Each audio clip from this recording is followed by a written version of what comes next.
My name is Jonathan Ellis, and I turned 82 last spring. I live alone on the same patch of Iowa soil my family has farmed for 5 generations.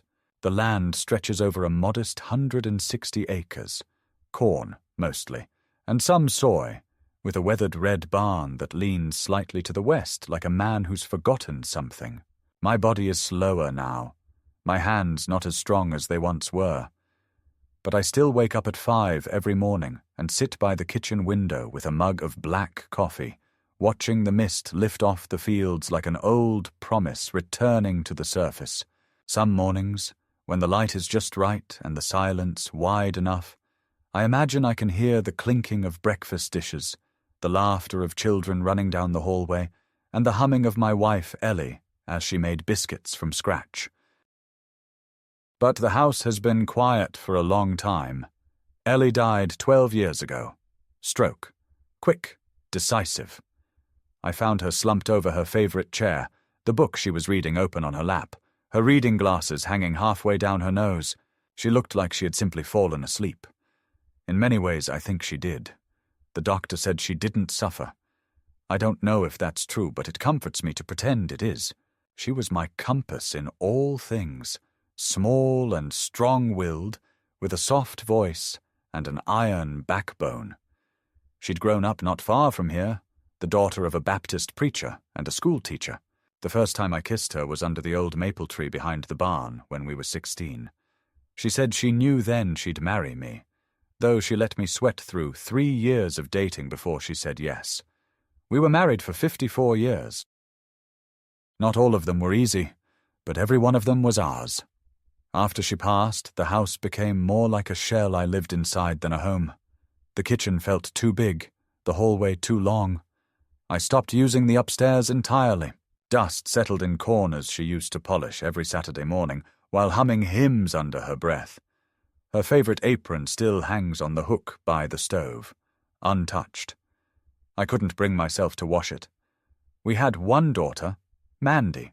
She was born late in our marriage, a surprise, and from the moment she came into this world, Ellie saw in her a light she said was proof of God's mercy. Mandy was a curious, clever child. I remember the way she used to trail behind me out to the fields, her little fingers curled around mine, asking why the sunflowers followed the sun, why the cows chewed the same bite so long, why God made worms. I never had all the answers, but she seemed satisfied just hearing my voice. I built her a treehouse with my own hands when she turned 7. Ellie painted it robin's egg blue. Mandy filled it with books and drawings and dreams. Back then I thought she'd live here forever. But children have a way of growing away from you while still looking like the baby you once rocked to sleep. Mandy was the first in our family to go to college. Ellie cried when she got her acceptance letter to Northwestern. I drove her all the way to Chicago in our old Chevy pickup, her entire life packed into 2 suitcases and a box of books. When we hugged goodbye, she whispered that she'd come back soon. She didn't. Life swallowed her whole, as it does. She graduated with honors, married a man named Derek, an investment banker who wore cologne too strong and smiled without his eyes, and moved into a glassy high-rise in downtown Chicago. They had 2 kids, Henry and Abigail. I saw them maybe once a year, sometimes less. Ellie tried harder than I did to stay connected, sending packages, birthday cards, care packages. But even she began to sense the drift, the widening silence. When Ellie died, Mandy flew in for the funeral, but only stayed for a day. She arrived in a tailored black dress and heels too high for the gravel of our driveway. She hugged me stiffly and offered to help sell the farm, said I didn't need all this space, that I should move to a retirement condo near her in the city, said the market was strong and that we could optimize the asset. That was the word she used, asset, not land, not home, not legacy, an asset. I remember staring at her and wondering when exactly my daughter had stopped speaking in a language I understood. I told her no, firmly. This land wasn't just dirt and crop.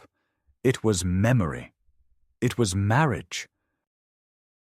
It was the place where I taught Mandy how to ride a bike, where Ellie kissed me in the rain, where my father died fixing a fence during a lightning storm.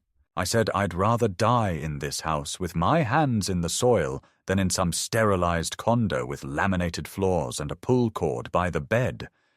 She looked at me like I was a stubborn child. We didn't argue. Not then. She just nodded, got in her rented BMW, and drove away. I watched her taillights disappear down the gravel road and didn't hear from her for nearly a year. I tried to keep busy. I leased out most of the farmland to a local family, the Hernandez boys, who'd always treated me with respect. I kept a small vegetable patch for myself and took to writing in the evenings, mostly letters to Ellie that I never mailed, scribbled thoughts in a notebook I kept in her old recipe drawer. The days blurred. Seasons passed. Some winters were cruel, some summers too dry. But I managed. Not happily, not fully, but I endured. The human heart, even when cracked by grief, keeps beating. That's both its miracle and its curse. Every now and then Mandy would call. Usually quick, efficient conversations about taxes, insurance policies, things she insisted I needed help managing. She spoke like a lawyer cross-examining a hostile witness. I always told her I was fine. She never asked what I had for dinner, or whether the stove still worked, or if I was lonely. But I knew she had her own life, her own pressures. It wasn't my place to guilt her into remembering what it was like to sit on the porch swing at twilight, watching fireflies blink into being. And then, earlier this spring, just after the snow melted and the daffodils began to bloom, she called and said she was coming down. No explanation, just that she was driving from Chicago and would be here by noon. I felt a flicker of hope, a childlike excitement I tried to smother. Maybe she missed the farm. Maybe she wanted to reconnect. Maybe the city had worn her thin and she was coming home, if only for a few days. I spent the morning dusting, sweeping, even baking a peach cobbler from Ellie's old recipe card, though I ruined the crust. I wore my best shirt, shaved carefully, and sat on the porch watching the road like a boy waiting for his date. When her black SUV finally appeared over the hill, I stood up, my heart a nervous drumbeat in my chest. But the moment she stepped out of the car, dressed in crisp slacks, holding a leather portfolio, her mouth drawn tight, I felt something cold settle in my stomach. She wasn't here to reconnect. She was here for business, and in that instant, I understood. Something in my daughter had changed so deeply I wasn't sure I recognized her anymore. She hadn't come to see me. She'd come to take something. Mandy didn't ask to come inside when she arrived. She stood by her SUV, looking around the yard like she was surveying a property, not returning to the place where she'd once learned to ride her bike, where she'd dug up earthworms in the rain and named the barn cats. The wind lifted her hair a little as she adjusted her sunglasses and said, "Dad, let's talk inside. I don't want to stand out here in the dust." Her voice had that clipped efficiency I'd come to associate with her city life. No time for nostalgia, no room for softness. I stepped aside and gestured her in, watching as she scanned the living room with faint disapproval, like a real estate agent mentally subtracting value for every outdated detail. The wallpaper Ellie had picked out 30 years ago, the threadbare recliner I refused to replace, the faint scent of liniment and pipe tobacco. All of it seemed to offend her sensibilities. She didn't sit down. Instead, she placed her leather portfolio on the kitchen table, opened it with a quiet snap, and pulled out a stack of neatly bound papers. She didn't offer me coffee, didn't ask how I'd been. She went straight to it, as if there were an appointment she was already late for. "Dad," she said, "I've been thinking a lot about your situation lately. You're living out here all alone. The property's not being fully utilized and, well, let's be honest, it's too much for you now. This place is falling apart, and if something were to happen to you, God forbid, everything would go into probate, and we'd be stuck with months of legal complications. It's time to plan ahead." Her tone was businesslike but not cruel, and I knew she believed every word. That was what made it sting even more. In her mind, this wasn't betrayal. It was efficiency. I stood silently as she continued, laying out a vision of my future that sounded less like life and more like managed decline. She explained that the farm would be better managed under her name, that it could be sold to a renewable energy firm that was looking to build solar fields in the region. "They're offering above market," she said, her eyes gleaming not with greed, but with that righteous certainty that comes when people convince themselves they're helping. "You'd get a portion of the proceeds, of course. And I've already looked into assisted living communities in Des Moines.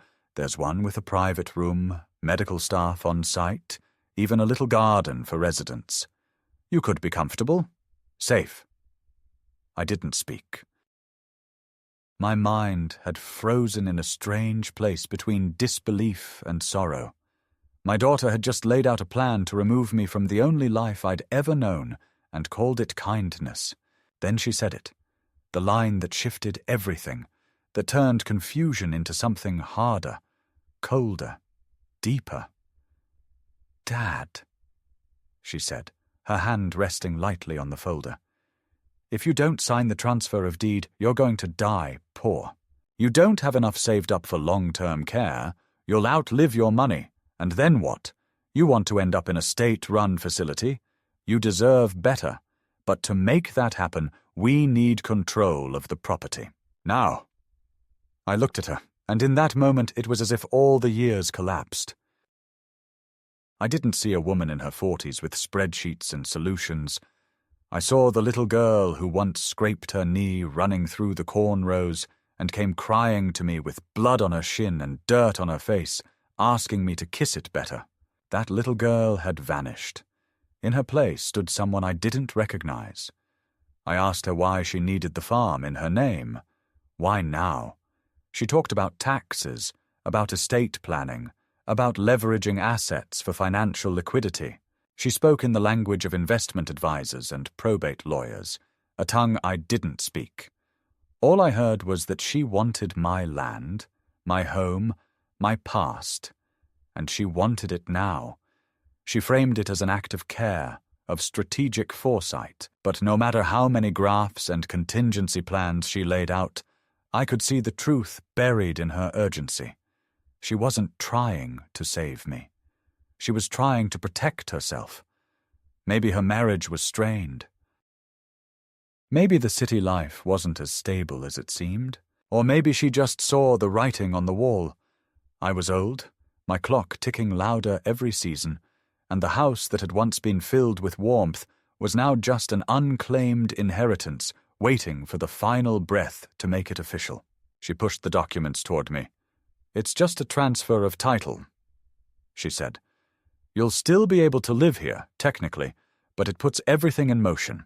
We can sell at the right moment, maximize value. We won't have to scramble later."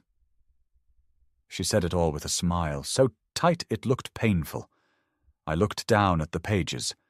Dense print, legal clauses, places marked for my signature. A notary would be coming the next morning. She added. It would all be quick, clean, painless. I could feel my heart pounding, the beat uneven and resentful. For a long moment I said nothing.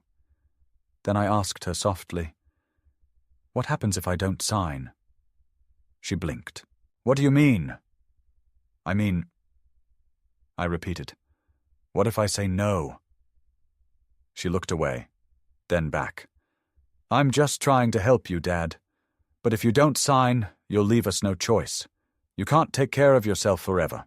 We'll have to make decisions for you eventually. This is the smart way to do it, with your cooperation." The air between us felt suddenly thinner. Her words hung there, not quite a threat, but not a promise either. Something in her eyes flickered. Impatience, maybe, or exasperation. But what I remember most was how quickly affection drained from her face. She was already moving past me, mentally filing this conversation under resistance to be overcome. I had become a problem to solve. She stood, closed the folder, and said, "Sleep on it. The notary will be here tomorrow at 10. Please don't make this harder than it has to be." She left without hugging me. The door closed with a finality that felt deeper than wood against frame.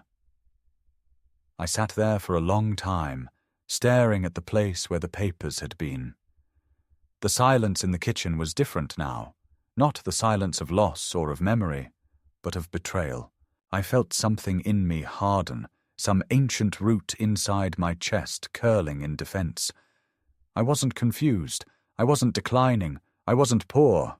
I was old, yes, but I was still me. And what hurt most wasn't that she wanted the land. It was that she didn't see me anymore. Just the dirt I'd be buried in. The next morning, I woke early before the sun. I walked the perimeter of the fields in the thin dawn light, the soil still cold beneath my boots. I passed the old swing hanging from the oak where Mandy used to play. I stopped by the barn and ran my hand along the cracked paint of the stall doors. Everything I touched felt alive, even in its wear. This land had raised me, held me, forgiven me. It had given me purpose every day of my life. And now my daughter wanted me to sign it away with a pen and a lie. I went back inside, poured a cup of coffee, and sat at the table, staring out the window. The sky was turning orange behind the cornstalks. I thought of Ellie, what she would have said, what she would have seen. And though the ache of her absence felt sharper than ever, I also felt her presence, in the creak of the floorboards, in the whisper of wind through the screen door, in the quiet strength that rose up in me like a tide. Whatever came next, I knew one thing. I would not go quietly. Not into a condo, not into a signature, not into a future that erased everything I'd spent my life building. The notary arrived at exactly 10 o'clock the next morning, just as Mandy had promised.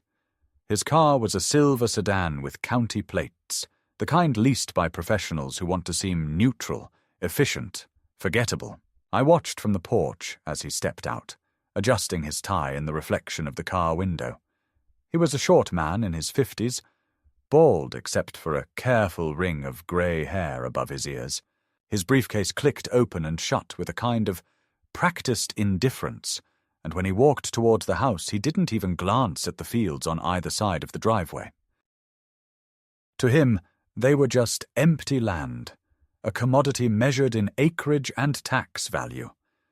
Not the place where I'd buried a dog under a willow tree. Not the soil where Ellie and I had planted our first row of corn by hand.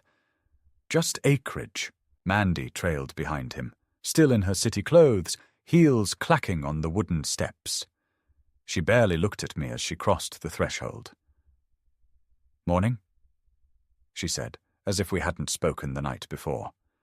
"Let's get this done. Mr. Caldwell has a busy schedule." The notary gave me a polite nod and began unpacking his documents at the kitchen table like a man assembling flat-pack furniture.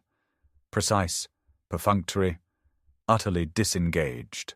"We'll need a valid ID and your signature here, here, and here," he said, pointing to the deed transfer, the property designation form, the tax reassessment request. Mandy stood over him, arms crossed, watching me like a supervisor waiting on a delivery. I sat down slowly. The room felt too small. I stared at the line where I was supposed to sign, and then up at Mandy. "So that's it?" I said. "I sign this and the farm's yours?" She blinked. "Technically, yes. It'll transfer title to me and Derek as joint owners.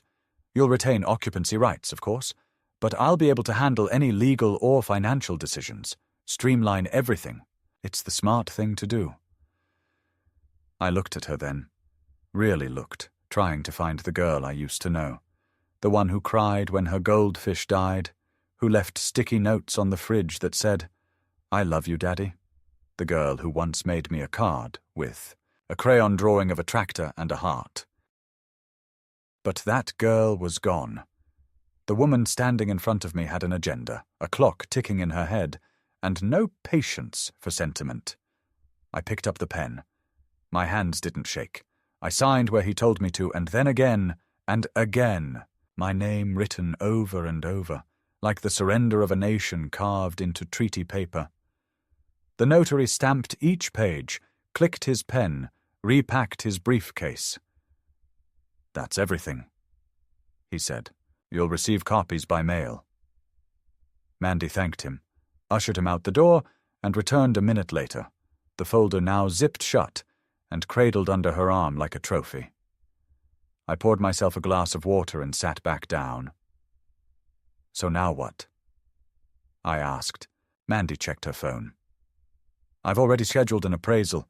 They'll come by next week. I'll need you to keep the house tidy. They'll be taking photos." She said it casually, like it was the most natural thing in the world. My blood ran cold. "An appraisal? You didn't say anything about listing the property yet?" She looked up from her phone. "Of course we're listing it. That's the point. That's why we did this." "But you said I'd still be able to live here." "You can," she said, "until it sells. Then we'll find something more appropriate for you. We've been looking into assisted living options again." "I'm not leaving," I said, and my voice cracked in a way that startled even me. Mandy sighed. "Dad, don't make this dramatic. It's already done. The papers are signed. This is happening. You should focus on getting used to the idea instead of fighting it." That was the moment the humiliation began to take form, not as a sudden slap, but as a slow, spreading heat that crept up my chest and into my face. She had tricked me. She hadn't just outmaneuvered me with legal documents, she had manipulated me into believing there was some version of this where I retained control. There wasn't. I had signed away everything, and now I was being told to clean the house I no longer owned so it could be photographed and sold to strangers. Mandy went upstairs to assess the bedrooms. I stayed in the kitchen and drank water like a man trying to swallow a rock. Over the next few days, things moved quickly. A real estate sign appeared on the edge of the property, wedged into the earth like a blade. A crew came out to photograph the interior. Mandy walked behind them, instructing them on angles, moving furniture, straightening curtains, barking orders about lighting. She didn't ask if it was all right. She didn't even pretend to care. I had become invisible, like an old coat hanging in the closet. An inconvenience to be tolerated until escrow cleared. I tried to assert myself once, when a prospective buyer came by with his wife, a man in his 30s with loafers and a leather watch. I asked a question. "You planning to keep the land or develop it?" I said. He looked confused. Mandy cut in quickly. "Don't worry about him," she said, smiling to the couple. "He's just the tenant for now. My father. He won't be here long." She turned to me then, voice lowered. "Please don't interfere, Dad. You're making this harder than it needs to be." That night I sat on the back porch and stared out at the fields. Fireflies flickered low in the grass, and the scent of damp earth lingered in the air. I thought about calling a lawyer, but what would I say? That I'd been coerced? That my daughter had misled me? The truth was, I had signed. I had used my own hand to surrender. Legally, she had every right. Morally? That was a different matter. But morals don't hold up in court. I knew that. I'd spent my whole life trying to build something solid, something lasting, and in 3 days, with 2 pens and 1 visit from a notary, the entire structure of that life had been hollowed out and repainted for the market. The first check came 2 weeks later. $10,000. Mandy called to explain. "It's an advance, a goodwill payment from the developer. It's not technically from the sale proceeds yet, but it'll help with costs in the meantime.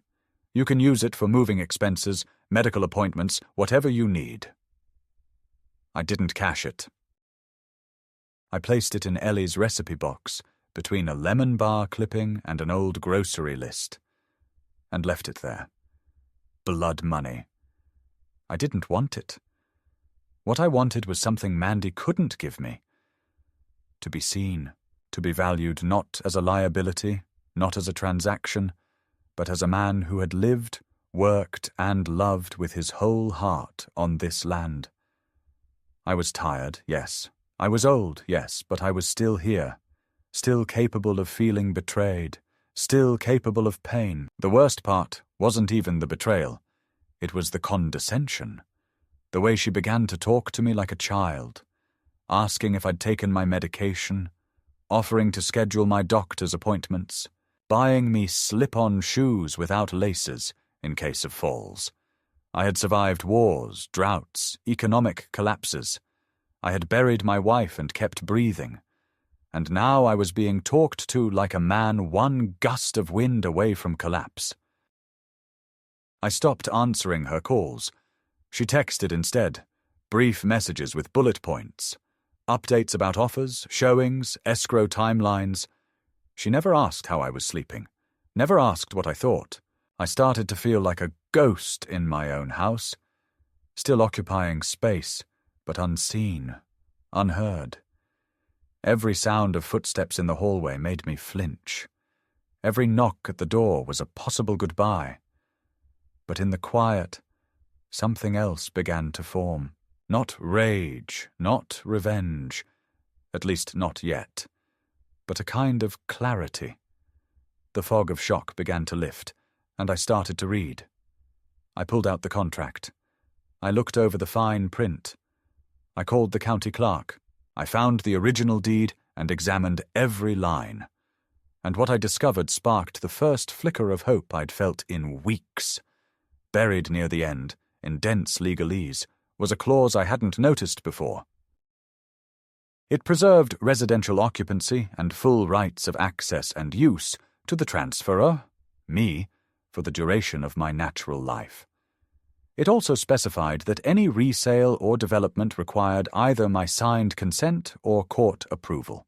Mandy hadn't mentioned that part. Maybe she hadn't even read it herself. Maybe she assumed I wouldn't read it either. But I had, and I did. And for the first time since the notary's stamp hit the page, I felt something close to strength return to my chest. I didn't tell Mandy what I'd discovered right away. I let her keep talking to me like a footnote, letting her short emails pile up in my inbox with updates about escrow timelines, surveyor visits, and scheduled closing dates.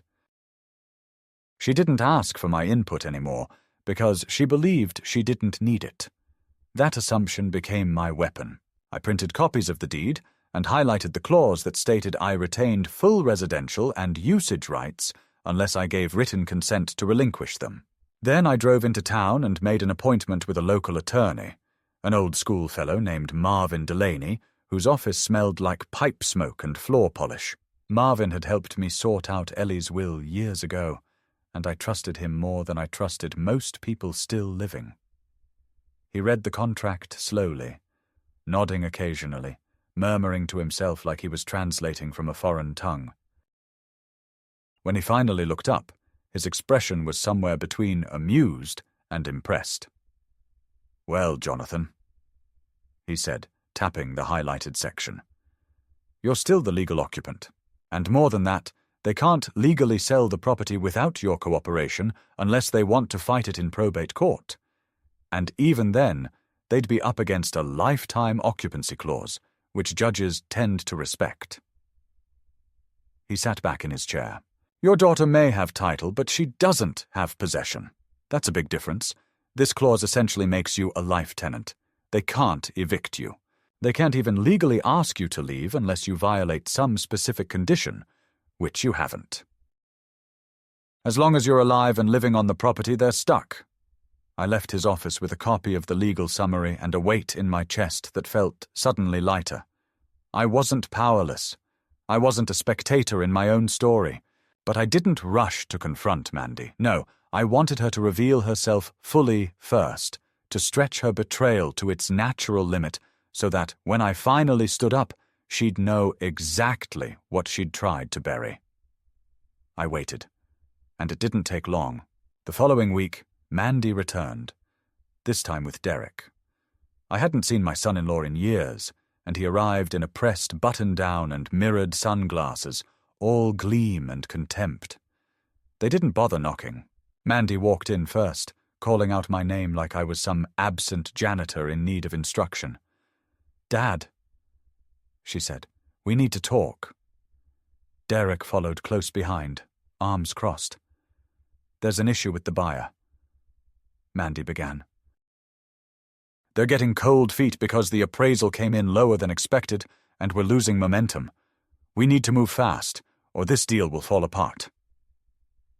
I sat at the table, silent. Derek leaned forward. "We've already sunk a lot of time and energy into this, and frankly, it's frustrating that things aren't moving as they should. We need you to be flexible." He said the word flexible the way some men say obedient. Mandy handed me another set of papers. "This is a consent form," she explained, as if I were 5. "Just a formality. It waives your occupancy clause so the sale can proceed unencumbered. You'll be compensated, obviously, and we'll find you a comfortable apartment in Des Moines, one with a walk-in shower and a call button. It's time, Dad." "We're trying to do right by you." I didn't touch the papers. I simply stood up, walked to the living room, and returned with the file folder Marvin had prepared for me. I placed it on the table, opened it with deliberate calm, and slid the summary across to Mandy. "You didn't read everything you made me sign," I said. "Or maybe you did and hoped I wouldn't. Either way, here's the part you ignored. I retain full occupancy and consent rights. You can't sell this land without me, and I don't consent." Mandy stared at the paper, then at me. Her eyes didn't show guilt, only irritation. Derek swore under his breath and began pacing. Mandy reached out, tapped the summary with her finger. "This is temporary," she said. "You think this gives you power, but it just delays the inevitable. Do you really want to spend your last years alone on a farm that's falling apart?" "You think this is noble?" "It's sad, Dad. You're clinging to a ruin." "No," I said. "I'm defending what matters, something you stopped understanding a long time ago." Derek stepped forward then, lowering his voice. "Let me explain how this will go, old man. You'll live here a little longer, sure, but we'll stop paying for your prescriptions, your heating. We'll stop driving 3 hours every time you need to see a doctor. This arrangement can get very uncomfortable very quickly." I smiled then. It surprised even me. A small, weary smile pulled from some place deep. "You've never paid for my prescriptions. You've never driven me to the doctor. You've never paid for anything in this house, and I've got every receipt since 1973 to prove it. You think you know what discomfort is? You've never lost everything and still managed to plant in spring. You've never sat by your wife's grave and thanked her for 54 years while the rest of the world moved on like she'd never lived. You don't know discomfort, but you're about to." That's when I told them the rest. That I had retained Marvin as legal counsel. That I had recorded every conversation since Mandy's first visit, including the one where she threatened my autonomy. That the local paper was already looking into the story of a daughter attempting to displace her elderly father for financial gain. That my church friends were aware, and that the community board, where I'd served for 20 years, was considering a public hearing about the misuse of elderly trust. I laid it all out slowly, not to gloat, but to make it clear. The days of pretending I was a doddering old man they could push around were over. Mandy's hands trembled. Derek's face had turned a shade paler. "You're making a mistake," he said. "You're going to die on this farm alone. I'd rather die with my boots in this soil than live one more day under your terms." They left without another word. Mandy took the papers with her. The door slammed behind them like the ending of a chapter. I stood there for a long time, breathing deeply, the silence around me no longer oppressive, but clean, sacred. The middle had turned, the game had shifted, and I was no longer playing defense. After that confrontation, I expected silence, and for a time, that's what I got. The house was still. The road to the farm stayed empty. No calls came, no texts. The digital hum of my phone was as flat as the windless summer nights that settled over the cornfields like thick wool. I went about my days like before, rising early, walking the perimeter of the land with my coffee, checking the fences, watching the shadows shift across the barn like an old sundial. But inside, something had changed. I wasn't just waiting anymore. I wasn't just surviving. I was watching them too, waiting for their next move, because I knew there'd be one. People like Derek don't quit. People like Mandy don't accept resistance. I didn't have to wait long. It started subtly. My mailbox began to fill with mail addressed to Jonathan Ellis, occupant, from companies I'd never heard of, senior living centers in Missouri, reverse mortgage flyers, Medicaid prep services, hospice literature. Then came the phone calls, blocked numbers, robotic voices offering me elder relocation support, insurance assessments, mental capacity evaluations. I ignored them at first, brushed them off as noise, but the volume increased. Then one morning, a county social worker appeared at my door.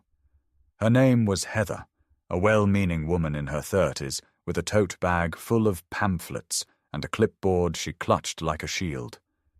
"Mr. Ellis?" she said kindly. "Your daughter has expressed some concerns about your well-being. She said she hasn't been able to reach you and that you might be experiencing confusion or struggling to care for yourself." I didn't raise my voice.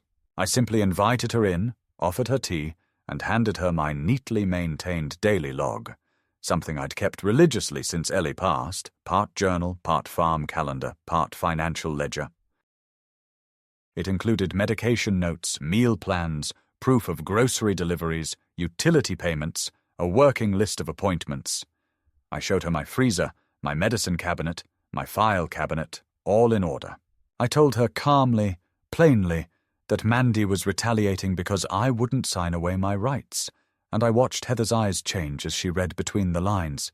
She didn't say it outright, but I saw it. The slow, dawning realization that I wasn't the problem.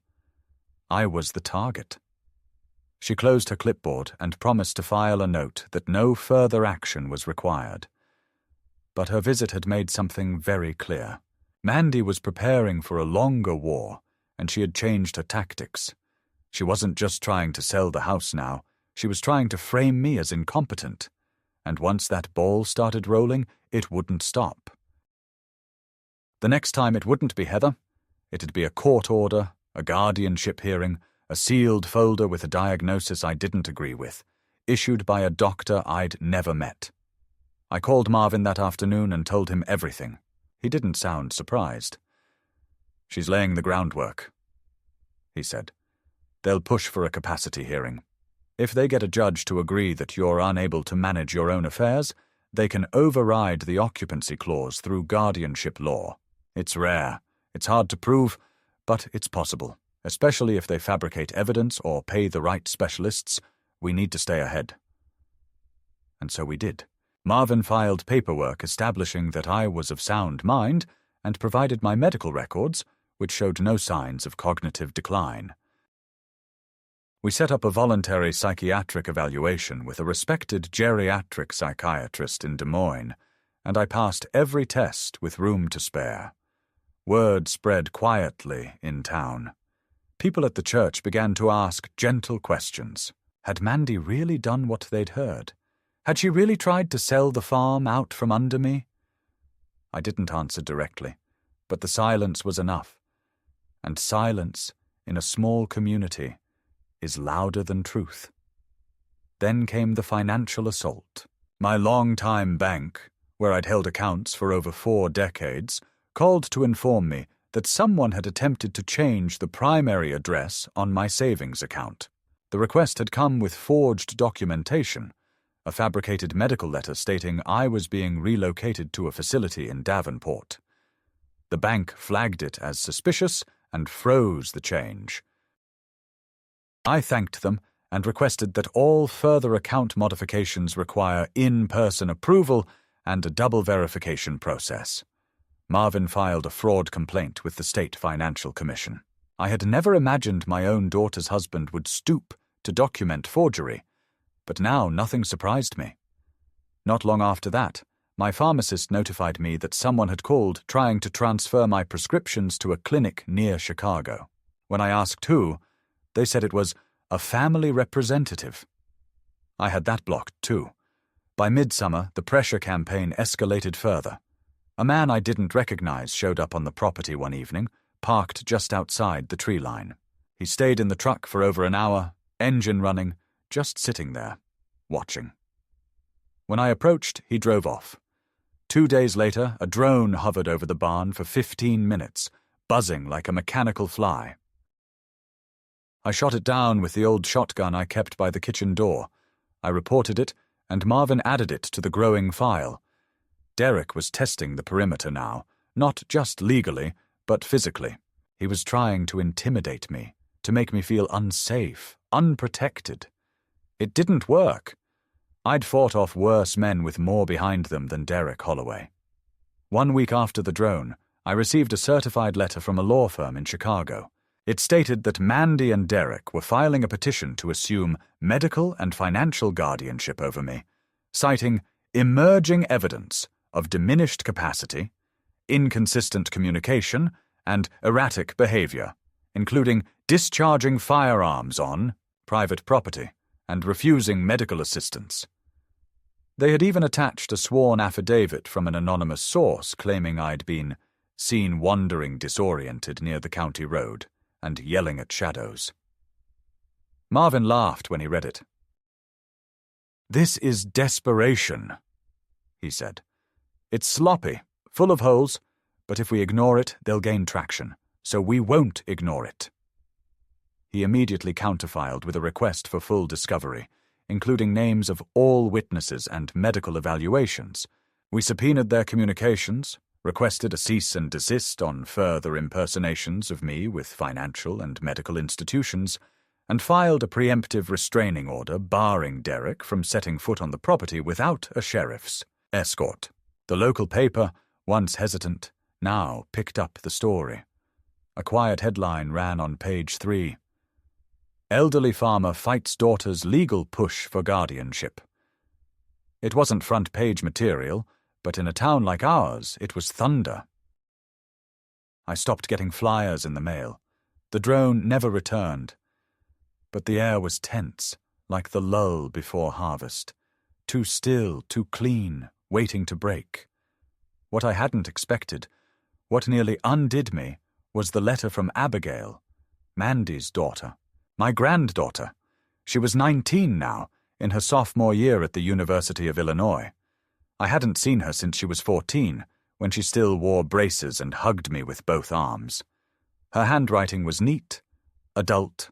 She said she didn't know the full story, but that her mother had mentioned I was not well. She wanted to come visit, not with them, alone, to talk, to see the farm again. The letter sat on my nightstand for 3 days before I replied. I wrote back. Briefly, honestly. I told her I would love to see her, but not with her parents. I told her she could come any time, that the house was always open to her.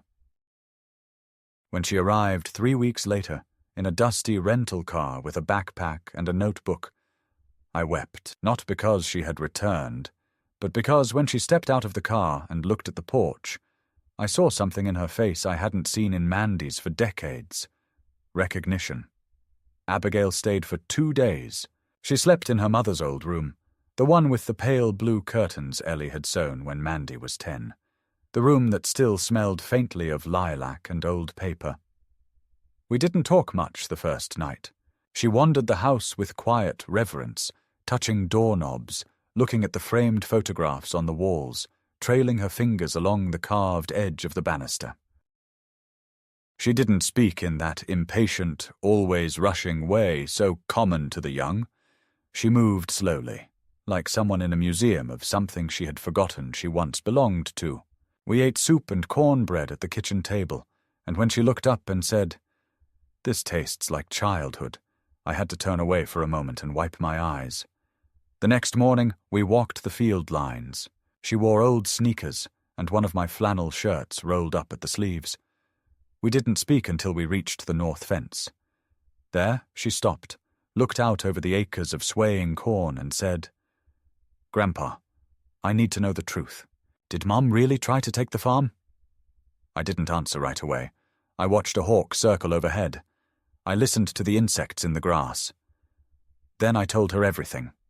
Not the legal details, that wasn't what she was asking, but the truth. The feeling of it. The betrayal, the loneliness, the humiliation. I told her how her mother had treated me like a problem to be solved, a spreadsheet to be balanced. I told her about the notary, about the clause she hadn't read, about the guardianship petition, the drone, the forgery, the social worker. I told her how I'd fought, not with fists, not with screaming, but with paper, with quietness, with presence. She listened without interrupting, her arms crossed, her brow furrowed. When I finished, she didn't speak for a long time. Then she said, "I believe you." That night, she called her mother. She stepped outside with her phone, and I stayed in the kitchen, pretending not to eavesdrop. But through the screen door, I could hear every word. Mandy was angry. Her voice carried through the receiver brittle and high-pitched. "What are you doing there, Abigail? We didn't authorize this. He's manipulating you. He's confused." Abigail's voice was clear and low. "He's not confused, Mom. He's more lucid than you. I've seen the paperwork. I've seen the farm. You lied." There was silence, then shouting, then silence again. When she came back in, she looked different, older, sadder, steadier. She hugged me that night before bed, and I felt something shift in my chest. Not victory, not closure, something softer, something like repair. 2 days later, Mandy and Derek showed up unannounced. Their car tore up the gravel drive like a storm rolling in. They didn't knock. They walked in like they owned the place, which, in part, legally, they did. Derek was in a black sports coat like he'd come from court. Mandy wore sunglasses despite the overcast sky. When they saw Abigail sitting on the couch with my photo albums open on her lap, their expressions changed. "Get your things," Mandy said. "We're leaving." Abigail didn't move. She closed the album gently and looked up. "No, I'm not going with you." "What the hell is this?" Derek snapped. "You think you know what's going on here, kid? You think this is just some wholesome farm story?" Abigail stood slowly. "I think I've seen enough. I think Grandpa deserves better than the way you've treated him." Mandy stepped forward. "Abigail, you don't understand. He's not well. He's fine." Abigail cut in. "You're the one who's not well. You're the one who sees him as a threat." Mandy's face twisted, and for a moment I saw something I hadn't seen in her since she was a child. A flicker of fear, of fragility, of a daughter who realized she had lost something she could never get back. Then Derek did something I hadn't anticipated. He raised his voice. "This ends now. We've got court next week. Guardianship will be settled. You can waive your little occupancy clause all you want, but when the judge sees the file, when he reads the evaluations, the fabricated evaluations—" I interrupted. "The ones written by people I never met, citing behavior I never exhibited? The drone footage, the false transfer attempts, the falsified medical change of address? That's the file you're talking about?" He glared at me. "We had to build a case. You weren't cooperating." I walked over to the roll-top desk in the corner, pulled open the drawer, and retrieved a manila folder. I handed it to Abigail. Inside were all the records, the notarized psychiatric evaluations confirming my capacity, the bank fraud alerts, the restraining order, the legal counterclaims Marvin had filed. "Take this," I told her. "Give it to the judge if I'm not there, if they try anything between now and then." Abigail nodded. Mandy stared at the folder like it was a coffin.